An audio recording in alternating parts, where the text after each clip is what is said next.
Everyone, how are you? তো একটা latest update আছে, কারেন্ট ইভেন্ট বলতে পারো। কানাডা প্রাইসে নিউজে ছিল বিগত কয়েক বছর ধরে। ভারতের সঙ্গে কিন্তু কানাডার রিলেশন প্রায় কয়েক বছর ধরে সম্পর্ক একদম তলানিতে। কারণ কে ছিল? জাস্টিন ট্রুডো কোয়ালিশন গভর্নমেন্ট ছিল, নিজের মানে ক্ষমতাকে রাখার জন্য, সরকারকে বাঁচিয়ে রাখার জন্য যে সমস্ত খালিস্তানপন্থী নেতা তাদেরকে ইনডাইরেক্টলি সাপোর্ট করতো। ঠিক আছে, তো হেরে গেছে লাস্ট অবধি সরকার, মানে এবং যারা সাপোর্ট করতো তারাও হেরে গেছে এবং জাস্টিন ট্রুডো হেরে গেছে।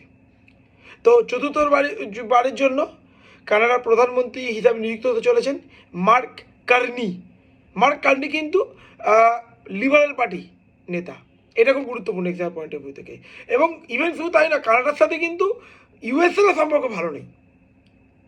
ঠিক আছে, ট্যারিফ নিয়ে কনফ্লিক্ট চলছিল এবং মানে ডোনাল্ড ট্রাম্প এরকম বলে দিয়েছিল গভর্নর জাস্টিন ট্রুডোকে গভর্নর অফ কানাডা, বুঝতে পারছো? এবং ইউএসএর 51st একটা স্টেট হিসাবে দেখতে চেয়েছিল। তো যাই হোক, সেটা আলাদা ম্যাটার। তো এটা একটা ভালো খবর বলতে পারো, ভারতের সাথে গুড রিলেশন।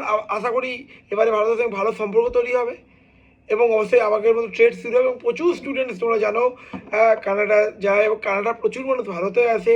একটা দীর্ঘদিনের সম্পর্ক কানাডার সাথে ভারতের, ঐতিহাসিক দিক থেকে, হিস্টোরিক্যাল। ঠিক আছে, তো অবশ্যই এরকম ডেভেলপমেন্টগুলো তোদের মাথায় রাখতে হবে।